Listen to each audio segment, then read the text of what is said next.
बहुत समय पहले एक छोटे से गांव में एक रहस्यमयी घटना हुई। उस गांव का नाम था सूरजपुर। यहाँ के लोग हमेशा खुश रहते थे, लेकिन एक अजीब सा परिवर्तन आया जब सूरज की रोशनी अब पहले जैसी गर्म नहीं रही। सूरज का तापमान अचानक बहुत कम हो गया और उसकी किरणें ठंडी हो गईं। यह चमत्कार गांव वासियों के लिए एक रहस्य बन गया। गांव में एक साधु बाबा रहते थे, जिनका नाम था बाबा भोलानाथ।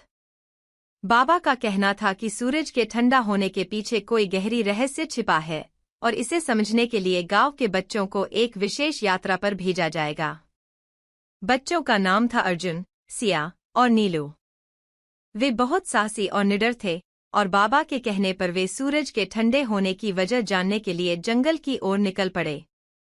जंगल में चलते हुए उन्होंने देखा कि एक जादुई पेड़ उगा था, जिसका नाम था ठंडा सूरज का वृक्ष।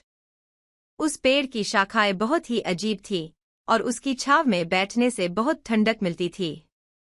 पेड़ की जड़ें गहरी और रहस्यमयी थीं। पेड़ के नीचे एक गुफा थी, जिसमें एक पुराना ग्रंथ रखा हुआ था। अर्जुन ने ग्रंथ खोला और पढ़ा, यह ठंडा सूरज का प्रभाव तब तक रहेगा जब तक इस गांव के लोग अपनी इच्छाओं को दूसरों की भलाई के लिए न बदल लें। सिया और नीलू ने अर्जुन से पूछा, तो फिर हमें क्या करना चाहिए? अर्जुन ने सोचा और कहा, हमें अपने गांव के लोगों को सिखाना होगा कि हर व्यक्ति की खुशहाली दूसरों के साथ जुड़ी हुई है। हमें अपने स्वार्थ को छोड़कर एक दूसरे की मदद करनी चाहिए।